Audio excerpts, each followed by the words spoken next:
Hi സുഹൃത്തുക്കളെ, ഒരറിവും ചെറുതല്ല. ആദ്യം വരുന്ന കൺസീൽഡ് പാർട്ടിലെ ബോക്സിൽ വരുന്ന ഐറ്റംസിനെ രണ്ടാമത്തെ നമ്മൾ ഔട്ടർ ബോഡി പ്ലേറ്റിലേക്ക് എടുത്തു വെച്ചാൽ കമ്പനി ചെറിയൊരു മാർജിൻ കൂട്ടി അതിൻ്റെ മുകളിൽ ലാഭം എടുക്കുന്നത് എത്ര സിമ്പിളായിട്ടാണല്ലേ.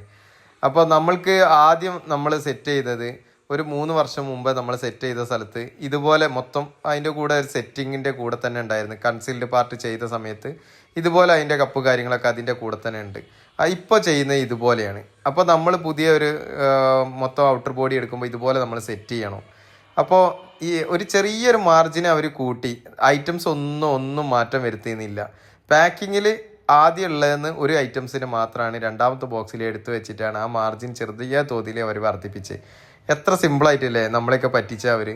ഇതുപോലെ പല കമ്പനികളും പല രീതിയിലുള്ള ഐറ്റംസുകൾ ചെയ്തുകൊണ്ടിരിക്കുന്നുണ്ട്. അപ്പോൾ ഇന്ന് ഡ്രൈവേറ്ററിനെ കുറിച്ചിട്ട്, ഇത് 3-വേ ഡ്രൈവേറ്ററിൻ്റെ കാര്യമാണ്.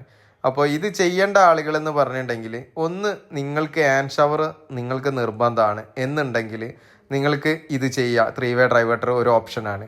രണ്ടാമത്തെ ഓപ്ഷൻ എന്ന് പറഞ്ഞിട്ടുണ്ടെങ്കിൽ, നിങ്ങൾക്ക് ഷവറിൽ 2 പോയിൻ്റ് ആയിട്ട് 2 ഐറ്റംസിൽ വെള്ളം വരണമെന്നുണ്ടെങ്കിൽ നിങ്ങൾക്ക് അത് ചെയ്യാവുന്നതാണ്. മൂന്നാമത്തെ പറഞ്ഞാൽ ഒരു മിനി ബോഡി ജെറ്റായിട്ട് ഇതിന് വർക്കാക്കാൻ കഴിയും.